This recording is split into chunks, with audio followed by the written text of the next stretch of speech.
Nous sommes le 25 février 1957 à Fox Chase, à Philadelphie. C'est un lundi matin comme les autres. Un jeune homme marche sur un terrain vague. Il vérifie ses pièges à rats. C'est son travail, ennuyeux et répétitif certes, mais ça paye les factures. Le temps est gris, il fait froid, le sol gelé craque sous ses bottes et l'air glacé brûle ses poumons. Puis, il la voit. Une boîte en carton posée contre un arbre, une boîte JCPenney pour berceau de bébé. Il s'approche. Pourquoi abandonner une boîte ici au milieu de nulle part ? Il se penche, soulève le couvercle, et là, son cœur rate un battement.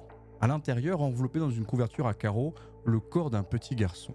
Complètement nu, les yeux fermés et le visage paisible, comme s'il dormait. Mais il ne dort pas.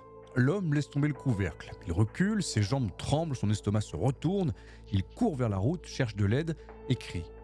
Il ne sait pas encore qu'il vient de découvrir quelque chose qui déclenchera l'un des plus grands mystères de l'histoire criminelle américaine. Bienvenue dans ce nouvel épisode d'Issue Fatale, je suis Mister Dodrox et si vous aimez les histoires sombres, étranges ou paranormales, vous êtes au bon endroit car je sors une nouvelle vidéo tous les jeudis à 18h. Alors si vous aimez, likez, abonnez-vous et activez les notifications pour ne rien rater. Et aujourd'hui, je vais vous raconter l'histoire du garçon dans la boîte, l'un des plus grands mystères criminels de l'histoire américaine. Le 25 février 1957 à Philadelphie, en Pennsylvanie, le corps d'un petit garçon est découvert abandonné dans une boîte en carton au milieu d'un terrain vague. La police lance immédiatement l'une des plus grandes enquêtes jamais menées. Des millions de personnes voient sa photo, mais personne ne le reconnaît. Personne ne dit « c'est mon fils », personne ne dit « c'est mon neveu », personne ne signale la disparition d'un enfant correspondant. Comment est-ce possible ? Comment un enfant de 4 ans peut-il mourir sans que personne le cherche ? Comment peut-il disparaître du monde sans que le monde le remarque ? Pendant 65 ans, cette question va hanter les enquêteurs. Des centaines de pistes seront explorées, des milliers de témoins interrogés, toutes les technologies disponibles utilisées. Mais les nouvelles technologies ne permettent pas de tout résoudre, loin de là. Personne ne sait pourquoi il a disparu pendant 4 ans sans laisser de traces. Personne ne sait pourquoi sa propre famille ne l'a jamais cherché. En tout cas, une chose est sûre, l'histoire du petit garçon dans la boîte est sûrement l'une des affaires les plus sordides de notre ère. Il est un peu plus de 10h du matin, ce lundi 25 février 1957, à Fox Chase, Philadelphie. Pour comprendre cette histoire, il faut d'abord comprendre où nous sommes et à quelle époque nous sommes. Fox Chase est un quartier résidentiel de la banlieue nord-est de Philadelphie, en Pennsylvanie. On y trouve des maisons modestes alignées le long des rues bordées d'érables et de chênes, des familles ouvrières qui vivent dans des duplex en briques rouges typiques de la région, des pères qui travaillent dans les usines textiles ou les aciéries qui bordent la rivière Delaware, des mères au foyer qui s'occupent des enfants et entretiennent la maison et des gamins qui jouent au baseball dans les rues après l'école. En 1957, Fox Chase est encore considéré comme la périphérie de Philadelphie. Il reste des espaces non construits où il n'y a rien. Des terrains vagues entre les lotissements en développement, des zones boisées où les adolescents vont fumer en cachette. En gros, des endroits où la ville n'a pas encore posé son asphalte et ses lampadaires. Et en 1957, l'Amérique est en plein boom économique d'après-guerre. Les soldats sont revenus d'Europe et du Pacifique, les familles se sont reconstituées.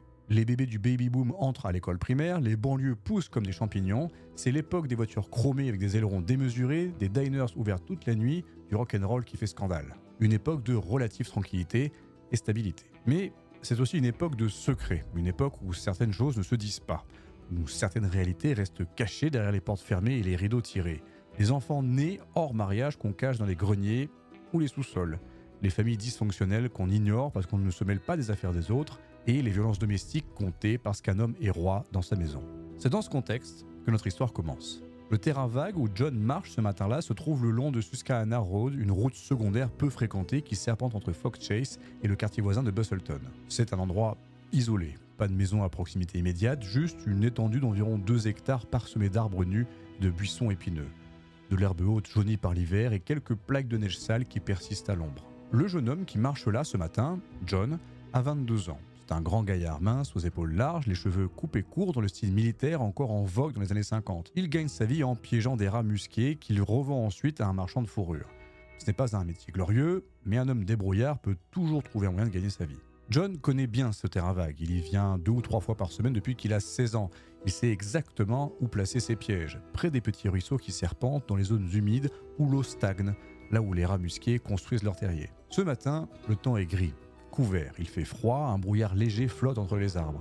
Le sol est gelé, dur comme de la pierre. La température doit être autour de 0 degré et John avance d'un pas rapide, les mains enfoncées dans les poches de sa veste, son souffle formant de petits nuages blancs. C'est alors qu'il la voit, la boîte. Elle se trouve à environ 15 mètres de la route, posée contre le tronc d'un gros chêne dont l'écorce rugueuse est couverte de mousse. Une grande boîte rectangulaire en carton marron clair, le genre qu'on utilise pour transporter des berceaux de bébés achetés dans les grands magasins. John fronce ses sourcils.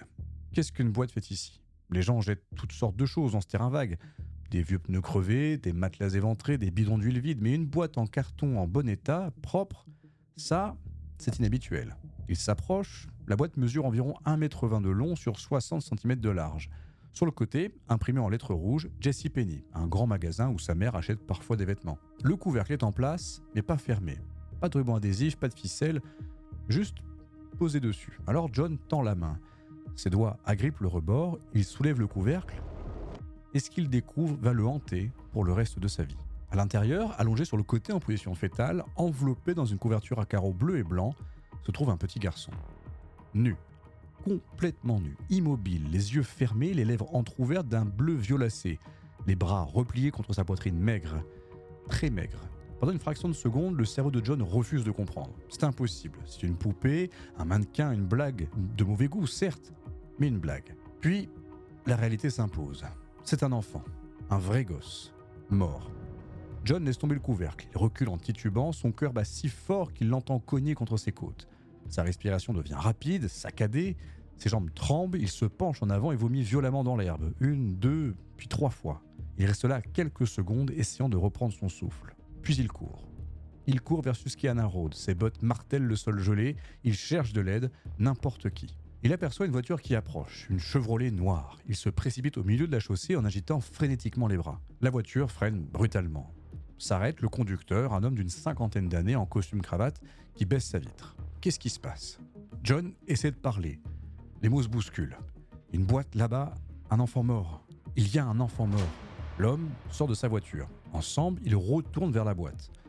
L'homme se penche, soulève le couvercle.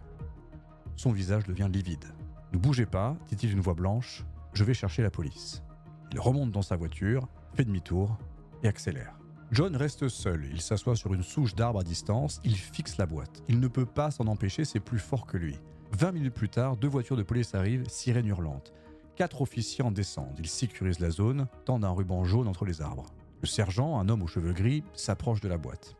Soulève le couvercle, regarde, son visage se durcit. Se tourne vers ses collègues, appelez les détectives et le médecin légiste. On a un corps d'enfant. Très vite, le terrain vague grouille de monde. Des policiers, des détectives, des photographes de la police scientifique, tous s'affairent autour de la boîte. Le corps de l'enfant est soigneusement extrait et déposé sur une bâche.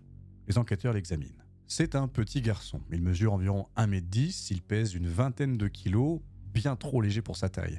Son âge est estimé entre 4 et 6 ans. Il a des cheveux châtains, coupés de manière irrégulière, maladroite, comme avec des ciseaux qui ne coupent pas. Ses yeux, sous ses paupières fermées, sont d'un bleu clair. Mais ce qui frappe les enquêteurs, c'est sa maigreur extrême.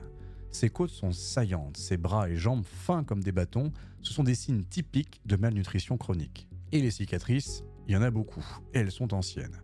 Sur ses bras, son torse, ses jambes, un peu partout sur tout le corps. Des marques de coups et des traces de brûlures. Il a subi des violences pendant longtemps. La cause apparente de la mort, traumatisme crânien. L'arrière de son crâne présente des contusions importantes. Il a été frappé violemment, probablement plusieurs fois. Les détectives examinent la boîte. C'est bien une boîte JCPenney pour berceau, 1,20 m de long, 60 cm de large. À l'intérieur, la couverture à carreaux, rien d'autre. Pas de vêtements, pas de jouets, pas d'objets personnels, rien qui pourrait aider à l'identifier. Les enquêteurs fouillent rapidement les environs. Ils cherchent des indices, des vêtements, une arme, n'importe quoi. Ils ne trouvent rien. Le corps est transporté à la morgue de Philadelphie. Le docteur Joseph Spellman, médecin légiste en chef, procède à l'autopsie. Ses conclusions sont sobres. Le garçon est mort depuis plusieurs jours, peut-être une semaine. Son corps présente une malnutrition sévère et prolongée. Il a probablement été sous-alimenté pendant des mois, voire des années. Les cicatrices indiquent des abus physiques répétés. Certaines sont anciennes, datant de plusieurs mois, d'autres plus récentes. À cause de la mort, traumatisme crânien. Plusieurs coups violents portés à l'arrière de la tête. Mais il y a un détail étrange. La peau du garçon est macérée, comme s'il avait été immergé dans l'eau pendant une période prolongée avant sa mort.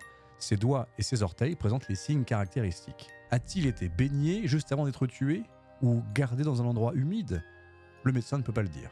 Ce qui est certain, c'est que cet enfant a vécu une vie terrible. Malnutrition, des abus physiques et sûrement moraux, de la négligence, et finalement, une mort violente. Les détectives prennent des photographies post-mortem. Pas des photos de scènes de crime, des photos plus respectueuses. Ils arrangent son corps, ils peignent ses cheveux, ils lui donnent une apparence naturelle, comme s'il dormait. Ces photos seront utilisées pour l'identifier, car c'est maintenant la priorité absolue. Qui est cet enfant ? Le 26 février 1957, un jour après la découverte, les journaux de Philadelphie publient les premières photos. Les titres s'étalent en lettres énormes. Corps d'enfant découvert dans une boîte. Qui est ce petit garçon ? Un enfant assassiné, abandonné. Au-dessus des articles, la photo post-mortem. Ce petit visage pâle, ses yeux fermés, ses cheveux châtains soigneusement peignés. Il a l'air de dormir paisiblement, sauf qu'il ne dort pas et que personne ne sait qui il est. La police lance immédiatement un appel à témoins gigantesque. Si quelqu'un reconnaît cet enfant, qu'il appelle immédiatement. Si quelqu'un a des informations sur une disparition correspondant à ces descriptions, qu'il se manifeste. Les lignes téléphoniques du quartier général de la police sont littéralement saturées. Des centaines d'appels affluent dans les premières heures, puis des milliers au cours des premiers jours. Des gens de tout l'est de la Pennsylvanie appellent. Ils pensent reconnaître l'enfant. C'est le fils de leur voisin qu'ils n'ont pas vu depuis quelques semaines. C'est le neveu de leur belle-sœur. C'est le petit garçon qui jouait dans le parc. Chaque appel est pris au sérieux. Chaque piste est vérifiée, mais à chaque fois, le résultat est le même. L'enfant en question est vivant, bien portant et ne ressemble pas au garçon dans la boîte. Ou bien il a déménagé avec sa famille, ou bien c'était une confusion. Aucun appel ne mène nulle part. Les détectives élargissent alors méthodiquement leurs recherches. Ils contactent tous les hôpitaux de Philadelphie et des comtés environnants. Ils demandent si un enfant de sexe masculin, âgé de 4 à 6 ans, présentant des signes de malnutrition et d'abus, a été admis récemment. Aucune admission correspondante. Ils consultent tous les orphelinats de la région. Il y en a 12 dans un rayon de 50 km. Ils demandent si un enfant correspondant a été placé chez eux, si un enfant a disparu de leur établissement. Aucune disparition signalée. Ils contactent tous les foyers d'accueil répertoriés. Il y en a 47 dans le comté de Philadelphie seul. Un enfant a-t-il disparu de leur garde ? Rien. Ils consultent alors les dossiers de la protection de l'enfance. Ils cherchent des familles signalées pour maltraitance, des cas où un enfant aurait pu être retiré. Ils trouvent plusieurs dossiers troublants. Mais quand les détectives rendent visite à ces familles, les enfants sont là, vivants et identifiables, rien qui ne correspond. Ils contactent toutes les écoles primaires du comté et des comtés limitrophes. C'est un travail titanesque. Il y a plus de 200 écoles. Ils envoient la photo à chaque directeur. Un élève a-t-il cessé de venir en classe récemment ? Un enfant a-t-il disparu sans que les parents signalent son absence ? Les directeurs vérifient leurs registres, questionnent leurs enseignants. Aucun enfant ne manque à l'appel. Comment est-ce possible ? Réfléchissez une seconde à ce que cela signifie. Un enfant âgé entre 4 à 6 ans. À cet âge, en 1957, il devrait être scolarisé. Il devrait avoir une famille, un père, une mère, peut-être des frères et sœurs. Il devrait avoir des voisins, des gens qui le voient jouer dehors. Il devrait avoir des amis, d'autres enfants avec qui il joue. Quelqu'un l'a bien vu au moins une fois dans sa vie. Où sont tous ces gens ? Les enquêteurs commencent à formuler des théories troublantes. Peut-être que cet enfant n'était pas scolarisé. Peut-être qu'il était gardé à la maison, caché et enfermé, isolé volontairement du monde extérieur. Mais pourquoi quelqu'un cacherait-il un enfant ? La réponse la plus évidente, parce que l'existence même de cet enfant était un secret honteux. Peut-être qu'il était le fruit d'une relation illicite.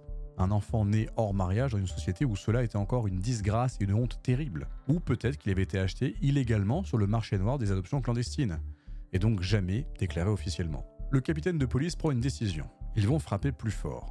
Il leur donne l'impression de 400 000 affiches, un chiffre colossal pour l'époque. Les affiches mesurent environ 40 cm sur 60. En haut, connaissez-vous cet enfant ? Au centre, la photo agrandie. Et en dessous, les détails et le numéro de téléphone de la police. Ces 400 000 affiches sont distribuées dans toute la Pennsylvanie, puis dans les États voisins, New Jersey, Delaware, Maryland et New York. Elles sont placardées absolument partout, dans tous les postes de police, dans toutes les gares, les aéroports, toutes les écoles, les épiceries, les stations-service, dans les bureaux de poste, dans les salles d'attente des médecins et dans les églises. Partout où des gens passent et attendent. La télévision s'empare de l'affaire. Les 3 grandes chaînes nationales, NBC, CBS et ABC, diffusent des reportages. Les journaux nationaux relaient l'enquête. Le New York Times et le Washington Post en parlent. Le visage du garçon dans la boîte devient l'une des images les plus diffusées d'Amérique en 1957. On estime que 50 millions de personnes voient sa photo. 50 millions, et personne ne le reconnaît. Les enquêteurs retournent sur le lieu de la découverte. Ils fouillent à nouveau. Plusieurs fois, chaque centimètre carré de ce maudit terrain vague. Et c'est lors d'une de ces fouilles qu'ils trouvent quelque chose. À environ 50 mètres, légèrement en retrait dans les bois, ils découvrent une petite maison abandonnée. Une construction modeste en bois, les fenêtres sont brisées et la porte pend de travers. Comment ont-ils pu passer à côté ? Les détectives entrent. Dans l'une des pièces, ils découvrent quelque chose qui leur fait accélérer le pouls. Un berceau de bébé. Un berceau encore en relativement bon état, pas très poussiéreux, comme s'il avait été placé là récemment. Il y a aussi une chaise haute pour enfants et dans un coin, des restes de petits pots pour bébés. Quelqu'un a vécu ici récemment avec un très jeune enfant. Qui? Quand? Pourquoi dans une maison abandonnée? Les enquêteurs interrogent le propriétaire. C'est un homme d'une cinquantaine d'années, entrepreneur en bâtiment. Il a acheté cette maison il y a environ 18 mois. Il avait l'intention de la rénover, mais il n'a jamais eu le temps. Il y allait 4 ou 5 fois au total, la dernière fois, il y a 8 mois. Le berceau, la chaise haute, il n'en a aucune idée. Quelqu'un a dû s'introduire, des squatteurs probablement. La police fouille la maison de fond en comble. Ils cherchent tout ce qui pourrait leur être utile. Des empreintes digitales, des mèches de cheveux, n'importe quelle fibre d'un tissu. Ils trouvent quelques empreintes, mais elles sont partielles et inutilisables. Cette piste s'évapore. Les semaines passent, puis les mois. L'affaire reste dans les journaux. Les enquêteurs continuent de recevoir des appels, des centaines par semaine. Certains témoins rapportent avoir vu, dans les jours précédents, la découverte, un homme portant une grande boîte dans le secteur. Un homme en costume bleu, d'âge moyen, qui marchait assez vite. Il avait l'air pressé. La police lance un appel pour retrouver cet homme. Des patrouilles sillonnent le quartier, elles interrogent tous les résidents. L'homme au costume bleu n'est jamais retrouvé. D'autres témoins rapportent avoir vu un véhicule suspect garé régulièrement près du terrain vague. Une voiture sombre, peut-être une Chevrolet. Cette piste ne mène nulle part non plus. En 1958, exactement un an après la découverte, l'affaire commence à refroidir. Les appels se font plus rares, les journaux cessent de publier et l'attention du public se tourne vers d'autres tragédies. Mais les détectives gardent le dossier ouvert. Ils continuent de suivre chaque piste. Ils attendent et ils espèrent. Les années passent, 1960, 1965, personne ne se manifeste. Le garçon dans la boîte reste un mystère absolu. Mais en 1998, 41 ans après la découverte, la police reçoit un appel étrange. Une femme qui refuse de donner son nom. Les enquêteurs la surnomment M. Elle dit qu'elle sait qui était le garçon dans la boîte. Elle dit qu'elle était là et qu'elle a tout vu. Les détectives l'écoutent, un peu sceptiques. Au fil des années, ils ont reçu des centaines de faux témoignages. Mais cette femme est différente. Elle donne des détails très précis.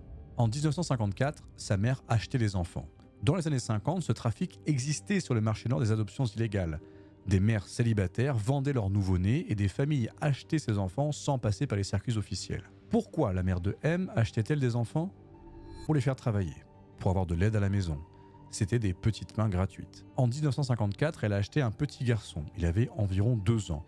Elle l'a ramené et l'a enfermé au sous-sol. Pendant 3 ans, ce garçon a vécu dans ce sous-sol. Il dormait sur un matelas à même le sol, on lui donnait des restes, on le battait régulièrement, on ne lui permettait jamais de sortir, de voir la lumière du jour ou de jouer. M dit qu'elle voyait tout, qu'elle était témoin, qu'elle avait peur de sa mère et qu'elle n'osait rien dire. En février 57, un drame s'est produit. Le petit garçon, maintenant environ 5 ans, a fait quelque chose qui a mis la mère en rage. M ne se souvient pas de quoi. La mère a explosé. Elle a frappé l'enfant encore et encore avec une violence inouïe jusqu'à ce qu'il s'effondre, jusqu'à ce qu'il cesse totalement de bouger. Quand elle a réalisé, elle a paniqué. Elle ne pouvait pas appeler une ambulance, elle ne pouvait pas expliquer cet enfant non déclaré, inconscient chez elle. Elle risquait la prison. Elle a demandé de l'aide au père de M. Ensemble, ils ont décidé de se débarrasser du corps. Ils ont enveloppé le garçon dans une couverture, ils l'ont placé dans une boîte JCPenney qu'ils avaient gardée. Au milieu de la nuit, le père a conduit jusqu'au terrain vague de Fox Chase. Il a déposé la boîte, puis il est reparti. Les enquêteurs posent des questions. Où habitait votre mère en 1957? M donne une adresse, une maison dans le nord de Philadelphie. Pouvez-vous décrire le sous-sol? M donne des détails précis sur la disposition de la pièce et de l'escalier. Elle mentionne une petite fenêtre qui faisait à peine rentrer la lumière. Les enquêteurs vérifient. Ils se rendent à l'adresse, la maison existe toujours et ils obtiennent la permission d'inspecter le sous-sol. La disposition correspond exactement. Mais il n'y a aucune preuve matérielle. La maison a été rénovée plusieurs fois. Votre mère est-elle toujours vivante? Non, morte. Le père? Mort également. Y a-t-il quelqu'un d'autre qui pourrait confirmer? Non, personne. Les détectives sont dans une impasse. Le témoignage est détaillé, convaincant, mais impossible à vérifier. Aucune preuve, aucun témoin. Faut-il croire M? Le témoignage est versé au dossier, mais sans preuve, il ne peut être confirmé. Le mystère reste entier. En 2002, 45 ans après la découverte, la police prend une décision radicale.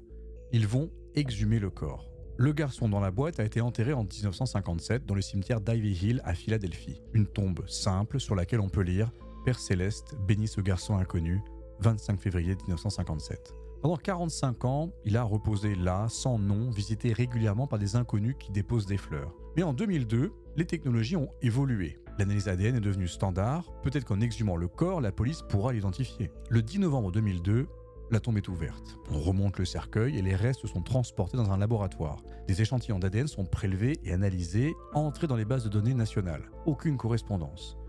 Mais les scientifiques continuent. Ils créent une reconstruction faciale en 3D. Grâce à des techniques d'imagerie avancées, ils montrent à quoi ressemblait l'enfant vivant. Le résultat est troublant.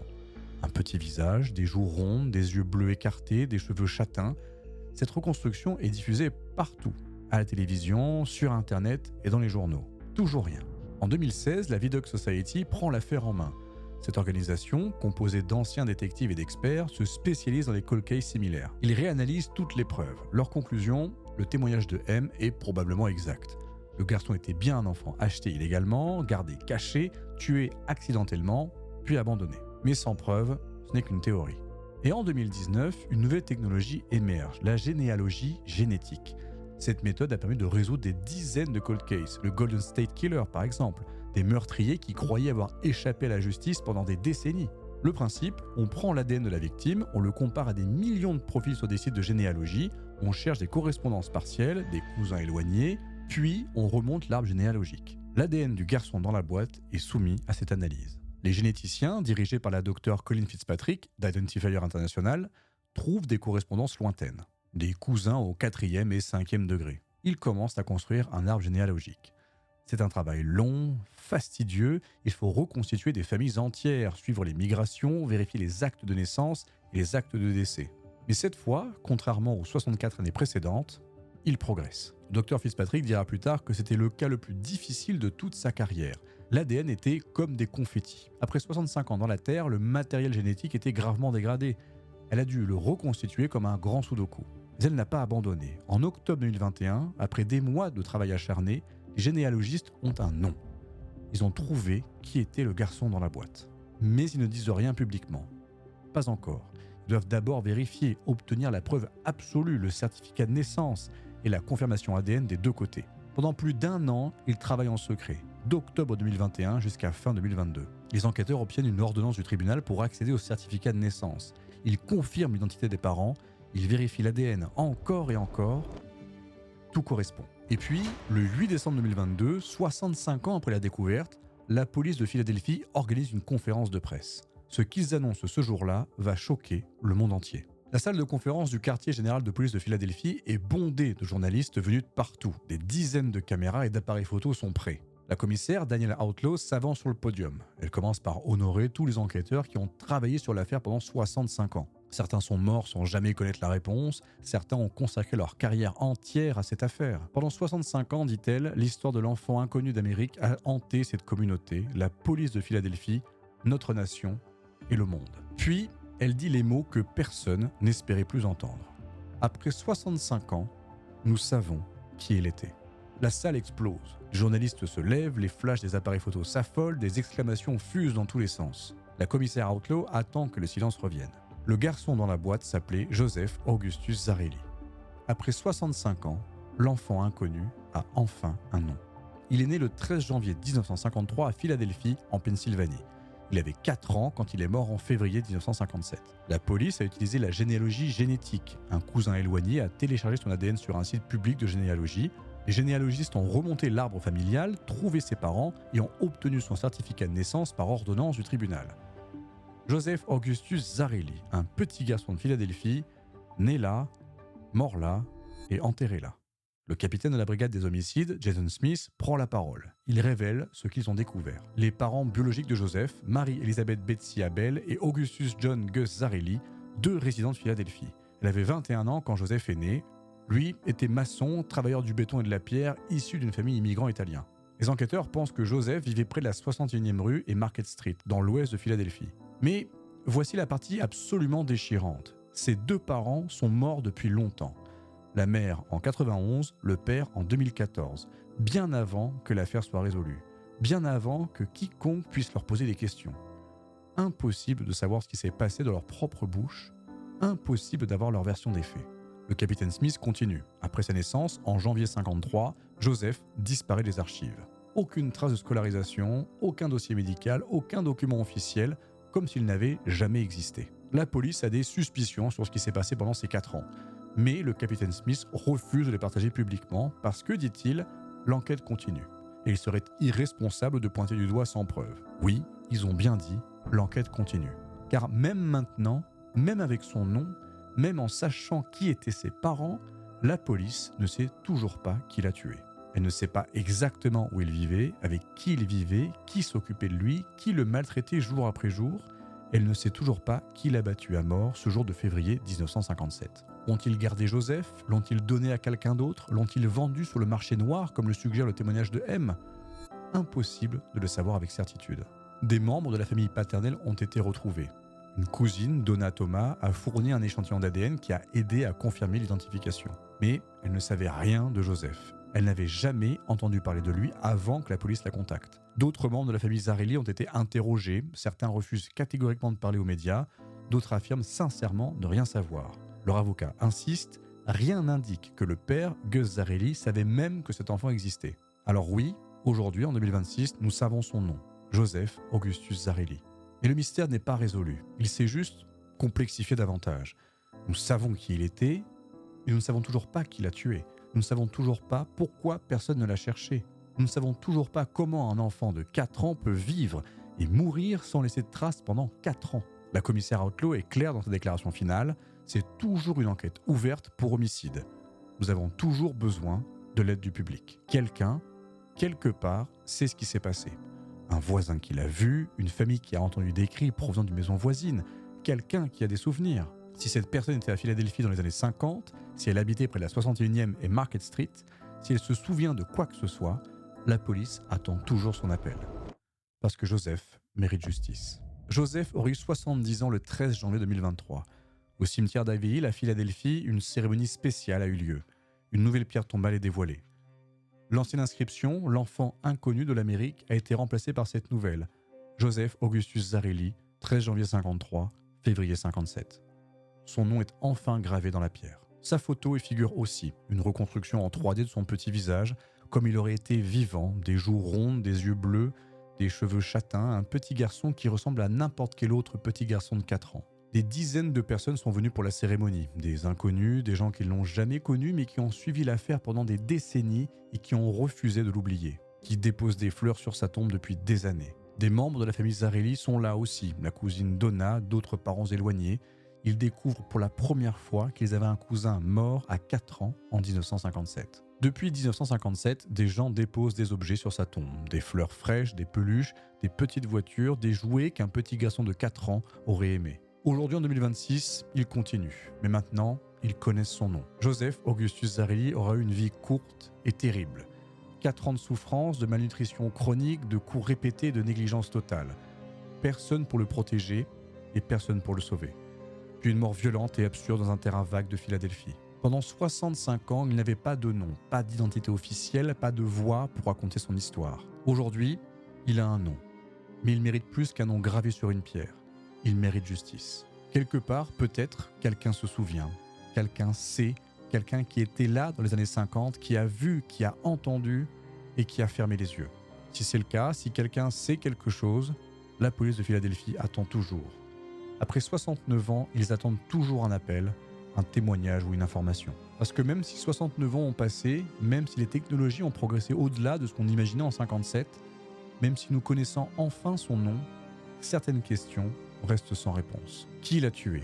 Pourquoi personne ne l'a cherché quand il a disparu? Comment un enfant peut-il vivre 4 ans et disparaître sans laisser de traces dans les archives? On ne saura peut-être jamais. Joseph Augustus Zarelli. Ce nom a été caché pendant des décennies, effacé, oublié. Un nom remplacé par dans quoi on l'a trouvé? Dans une boîte. Une boîte en carton d'un berceau pour bébé, censé être synonyme d'un événement de vie heureux. Et pour Joseph, cet emballage macabre aura été son issue fatale. Ainsi s'achève ce nouvel épisode d'Issue Fatale, j'espère qu'il vous aura plu. Si oui, n'oubliez pas de liker, de vous abonner, de partager la vidéo autour de vous, ça m'aide énormément. Envie de rester en contact, vous avez tous mes réseaux, les liens sont dans la description. Je vous retrouve la semaine prochaine, même heure, pour un prochain épisode. D'ici là, portez-vous bien. Ah, et la prochaine fois que vous voyez des cartons de berceau pour enfants dans la rue, jetez un œil à l'intérieur.